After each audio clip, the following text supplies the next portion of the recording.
Alright you lot, how's it going? Hope you're all absolutely fine and dandy. I've got this Hyper 7 still on the bench after I was playing with it last night. For those of you that haven't seen that video yet, this is a Hyper 7 that was sent to me from Ireland by a subscriber, and it had been sat in a shed, in the loft of a shed, for about 18 to 20 years. And yeah, it hadn't done anything. So I've got it running. It runs like an absolute beast. It runs like a dream. It's a really nice buggy, but I have got to fix the starter box. But that'll be a thing for another day, I reckon. The starter box is down there. It needs a new motor in it because the motor's just had it. It hasn't got the guts in it anymore to actually turn the engine over and start it. So it needs a new motor in it. But I'll have a look at that at some point. But what I need to do, I've got several different projects on the go, and what happens is everything gets a bit carnaged. I don't like it. I don't like it when everything's chaos. So I've got this ZR32 engine. This is the one that I've got in my Savage SS. Obviously it's not in it now because it's there. Now the spur strip, didn't it? And good old, what's his name, Mr. Joey from RC Hobbies SOS sent me this. He said, I've got a spare hardened steel spur if you want it. So I said, mate, that would be lovely. So he sent this to me. It didn't have a bushing. It's not a bearing, by the way. Some people call these bearings. Ain't a bearing. That's a bushing as far as I'm concerned anyway. It didn't have one in it. So I had a look at these spurs that I've got here. And what one did I nick? I nicked it out of here. No, I didn't. The one I nicked it from is still in the vise. I nicked the bushing from this one, from the vise. All I've done was put it in the vise like this, got a screwdriver, put it in at an angle, pushed out the bushing and it fell down there. Then, do you know what, I thought to myself, when I was doing it the other day, I was obviously wasn't filming nothing, just doing my own sort of thing. And I'd done this and I thought I should have filmed this because some people might have wanted to know how to do it. So then once I got the bushing, I moved over to this smaller vise. You can use any vise you want, it doesn't have to be a small one. But then I put it in a little bit, so it stayed in there with my fingers. Just push it in quite evenly. It has to be quite even, otherwise it won't go in properly. Then I just put it in that vise like that with one hand, and then with the other hand I tightened it up. And what happens then is the vise presses that bushing in there. You've got to do it slowly, and you've got to make sure it's even. But that works absolutely brilliantly. I used to use vices, bigger vices, like this one. They're very, very handy for things like that. If you haven't got a press, or you haven't got any method of pressing anything, a vice can do you, well, a vice is perfect. When I'm playing around with real size cars and I've got bearings and bushings and things to push in, as long as I can fit them in a vice, I'll use a vice. And you can push bearings in and all sorts. Sometimes you've got to heat them up and things, but vices are very handy. You have got to be careful not to strip the thread on a vice. You can break a vice. Some people think vices are indestructible and they'll put bars on the handles and hang on the handles. You can break vices, man. Trust me, I've been there. You can break the threads. You can do all sorts. I've had the whole jaws snap off in the past just from mistreating them. Because I used to be a welder engineer before I started driving plant for a living, and obviously had to make everything myself. You know, being a fabricator, had to make everything, bearings, everything you do, you make yourself. So just saying. But anyway, back to RC stuff. Vices, yeah, handy. So if you wanted to do that, bloody hell, we zoomed in. I didn't mean to zoom in, sorry. There's my normal camera. That's what I normally film with. You lot think I film with a phone, but I don't. I film with this camera. I've normally got a microphone on there and everything, but this camera's had it. The screen's been broken for ages and I haven't been able to see what I've been filming. See why everything's a bit topsy-turvy, because I can't see anything, because this screen has been broken now for a couple of years. But the camera itself still works, so I just aim it and hope for the best. But it's had it now, it's gone completely. So I'm going to have to send it off to be repaired because I can't afford a new one. Hopefully it's not going to be too much money to get that repaired. It has had a lot of use. I've polished it because, well, I don't know, I cleaned it this morning. But yeah, so now I'm filming with a different camera and, you know, it's a bit weird. But anyway, so let's put that on the Savage. Before we do that though, I need to get a slipper pad. I always have these tightened up as tight as they'd go, but you know, it's just still got to fill in the gap. Now, what I could do, I could prise one off of there, put it on. I have got some somewhere, brand new ones, but I can't find them for the life of me. But someone said the other day, I think it was Mr. RC Hobby himself, RC Hobby SOS, said to me the other day, I think it's in a comment, he said, do you know you can make it out of gasket paper? I thought to myself, yeah, bloody good idea that. I hadn't thought about that. Make it out of gasket paper, because that's all it probably pretty much is, just gasket material. Just so happens, me being a mechanic, I've got shitloads of gasket paper. So let's go and have a look and see if we can get some gasket paper and make one. That's probably in this one. We've got all the spares, we've got oil filters, we've got bloody headlights, we've got all sorts. I don't think it'll be there. That's all nuts and bolts. What we got here? Grease. What's this? This looks like gasket paper. Oh, there's a nice bit of pipe there, look. Can't focus. This camera won't focus on bloody naffle. Probably. Gasket paper. Is that gasket paper? Yeah. Oh, it is. That's it. Oh, what's that? We've got a coil there. That's for a Focus. That's for a Mark 1 Focus RS. That's for my old RS. I sold that car now. That Mark 1 RS. I sold it. Right, come on.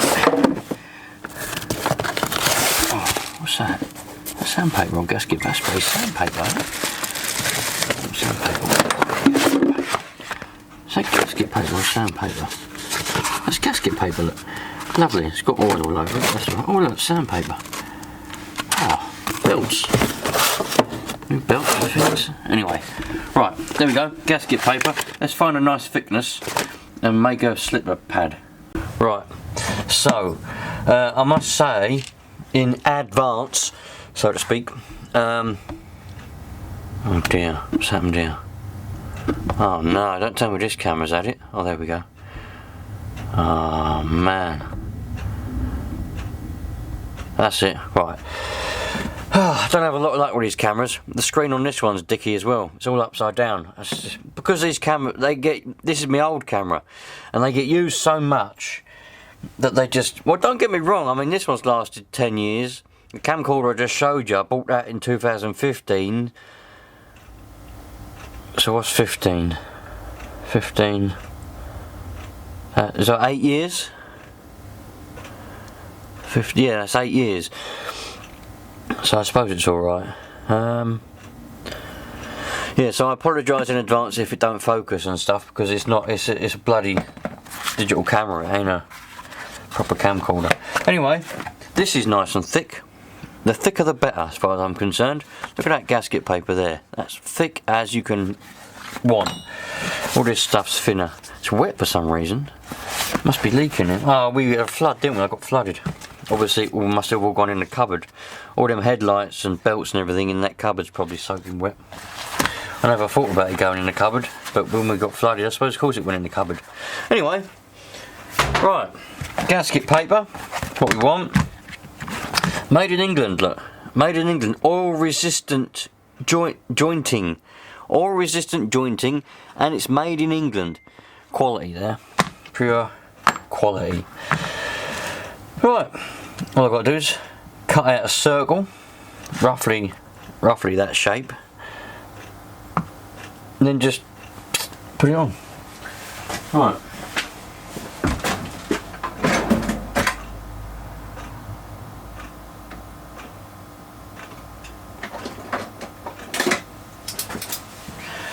I'll get a pen, put that there like that. I'm going to cut it right to the end of that. Bloody pen don't go through the hole, does it? Back in a minute. Right, there we go. There's a slipper pad. That'll do the trick. And I've just got to put that on there. I made a hole in the middle already. Put the bolt in, do it up as tight as I can get it. That's it. That's what you call a slipper pad. That'll be fine. Bloody people. I've only got that thing, bloody, for family, and they don't stop on it. Turn my phone off half the time. Alright. Cracking job. Let's get that off there. So, all you got to do is undo that. if we can put that back on. Someone said to me, it's a lot easier, rather than take the engine out, just take the gearbox apart. No. I'd much rather not take that gearbox apart to pull this out, because you can't. There's one screw at the top there. To get to this gearbox, to take off that, to get the slipper off, you got to take off that screw. You got to take the gearbox out. It's unnecessary. Just take the bloody engine out. It's 4 bolts to take the engine out. Then you ain't got to fanny around with the gearbox. So no, I don't be doing that. I just take the engine out. It's bloody simple. There's nothing to, no fannying around, no nothing. Right, let's get that on there. If this gasket paper is not man enough and don't do the job, then I'll just get a slipper pad. Why ain't that going on there?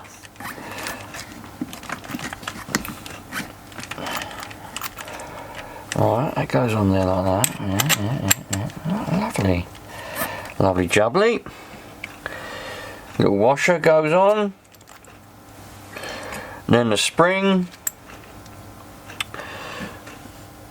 Hopefully it's actually focusing on that and you can see everything what's going on. There we go. Right, I'm just going to go and get the ratchet so that I can do it up nice and tight, because I'll do it as tight as I can get it. In case anyone was wondering, it's a 7mm nut on there. So rather than using a stupid spanner or whatever, I just use a ratchet.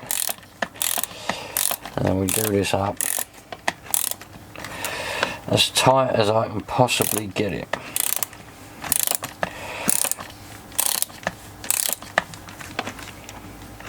Sometimes you have to jam a screwdriver or something in there.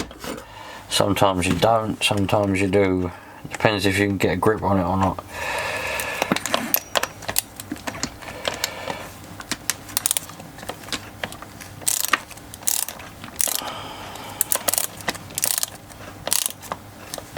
Just got to be careful not to break it. Not to break it.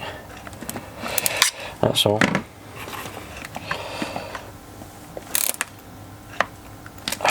Right. That is now as tight as that is going to go. Sweet. That's a 49 tooth, that one, by the way. The one that came off, it was a 47 tooth, if I remember correctly. So we'll see what that does for us. Let's take out, they've got 4 bolts going in there. Let's take them out. I've got to work on the other Savage as well a little bit, because I put that 3.5 engine in there, didn't I? But the steering servo's pretty much at it. I mean, it don't steer really. It takes a bloody airport runway to steer, if you know what I mean.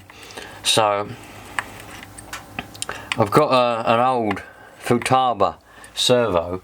I'm just going to whack it in and see if it's any different, see if it's any good. So nice. Stick that in there. Oh, air filter. Sorry, Mr. Air Filter. That's it. So it's bloody easy. I don't know. I don't want to take that gearbox out just to fanny around bloody changing a spur gear. That's for sure. Right, let's put these bolts in, and I'll see you lot in a minute. By the way, I thought I'd better mention, there was someone who sent me a little bit of money to my PayPal account to buy a spur gear, and in the meantime that one got sent to me by a subscriber. So don't worry, that money what was sent to me, if you're watching this now, I'm going to use that to buy a spur gear for the Rush. So it's still going to be used for what you intended, just for the Rush and not for the Savage. I hope that's alright. But anyway, all I have got to do, see, I haven't done the engine mounts at the top here, but all I've got to do now, because that spur gear is a little bit bigger than the one I took out of it, the mesh isn't, it's a bit, the mesh is a bit tight now, as you can see. So all I've got to do is undo the engine mounts at the bottom, move the engine up a little bit, and we'll be happy. Right, there we go. That's now on. Let's get our throttle linkage. Might have to adjust that later on, I don't know yet. That goes on the exhaust. It's a little bit difficult to get the mesh on it, but I've done it, so we're happy there. Well, there it is. There we go. People ask me all the time, where did I get that heat stuff for the fuel lines? Come with it. When I bought this, it was in the box with it. So I don't know where you buy it from now. I don't know where you'd get it from back then, but it came with it. Anyway, so happy days. There we go. That's all fixed. That can go and live another day now. Probably take that out at some point and give it a bit of a run. Who knows? Right, now this Savage, this one, I'll put it here. Look, I got this. I don't know how old it is, but it's one of my spare servos. It's a Futaba metal gears apparently.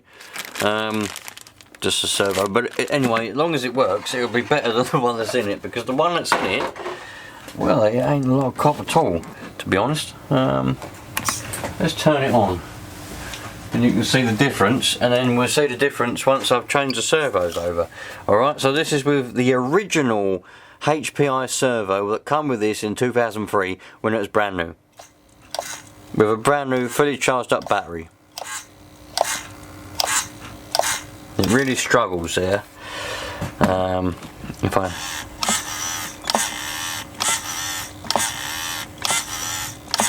right, that's had it. That's well and truly had it. Right, let's put that other servo in, see what happens. Right, so the servo's in. I didn't film any of it because it's bloody hard work with this camera trying to film stuff like that. It's just one of those things. But I've got the servo tester here plugged in to the servo. Servo's in. I've centered it. I've put the thing on, and now we can see it turns.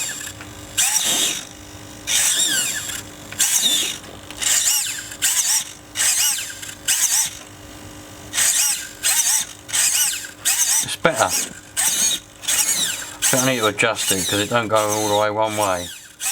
I think that centering thing's a bit dicky, to be honest. Yeah, it is.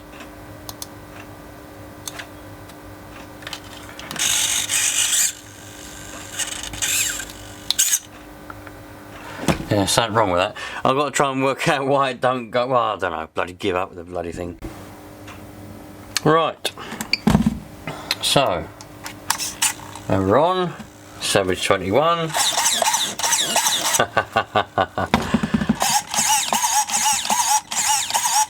Well, that's better than it was anyway.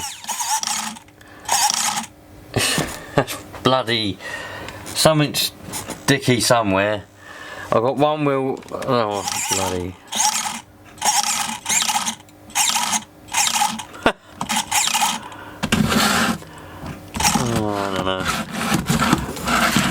Not really in the mood for this kind of stuff today. Look at that.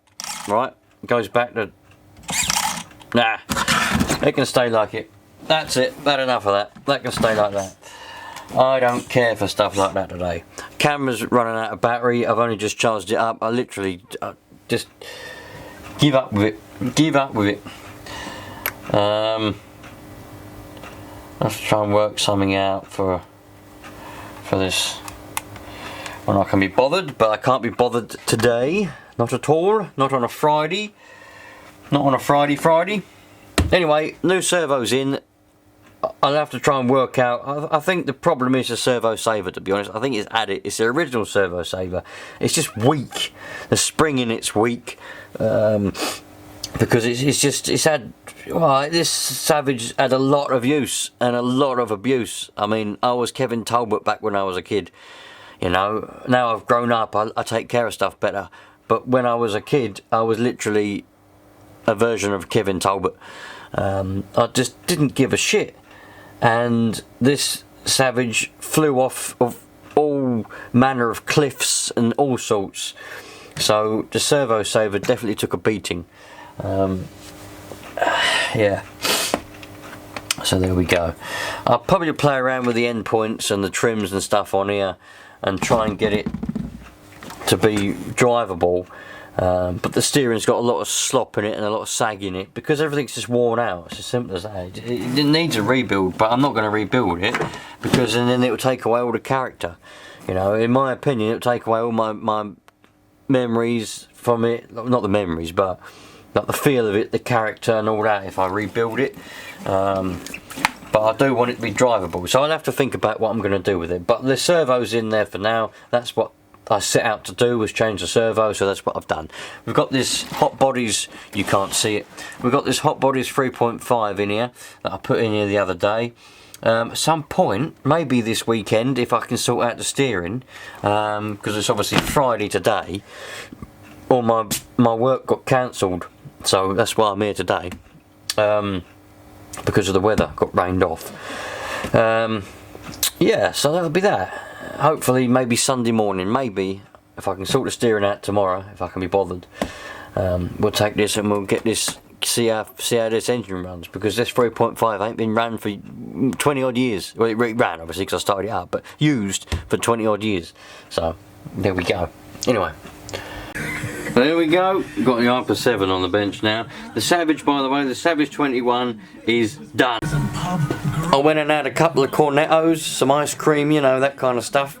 Come back in here and looked at that Savage and I thought, right, let's get this mint. So I sorted out the steering, took the servo, not the servo apart, I was going to take the servo, but I took the saver off and everything. Put it to neutral on the transmitter instead of that stupid servo tester, which works, but I don't think it centers it. It centers it some weird place when you press the center button. Anyway, yeah, done it on the transmitter and now it's pointing in the right direction. The trouble is, when you steer, there's a lot of slack in it, but that's all down to the bloody steering itself. That's not the servo's fault, that's the steering. There's so much wear on it, it's just all over the place, but that's fine. So that's done.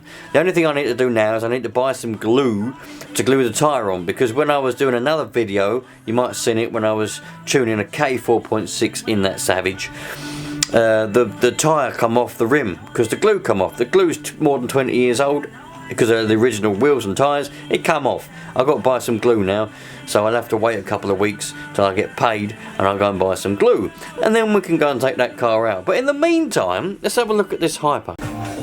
So I haven't actually done anything to it. Now I did put a picture of this up on Instagram the day that I got it, and yesterday, and someone said there's not the standard engine in there, that's just a different engine. Well, I think it is a standard one, because it's got Hyper 21 written on it.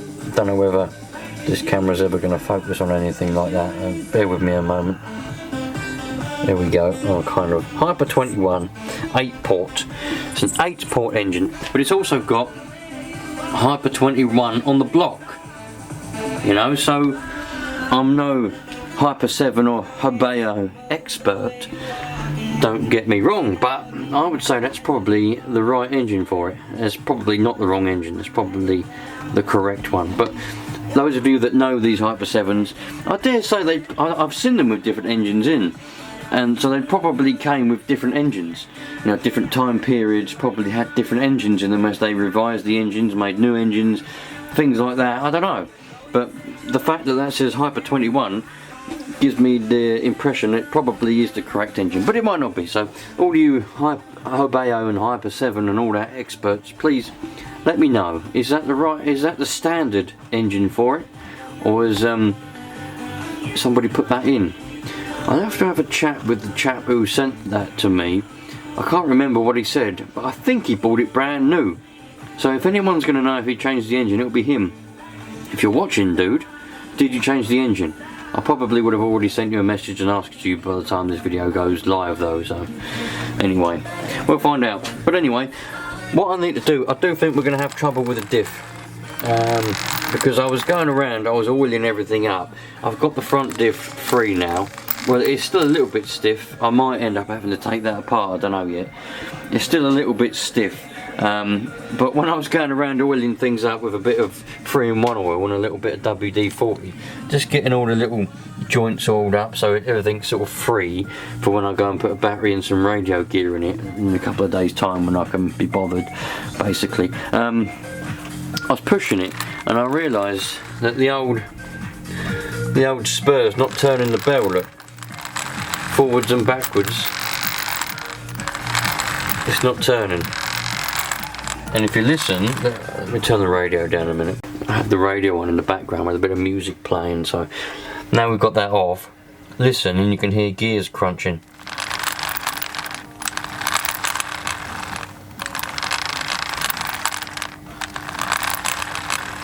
So, but if you put it on the back wheels, the front wheels should turn and they don't.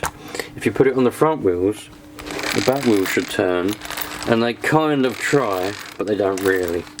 So I reckon something's gone on in that centre diff there.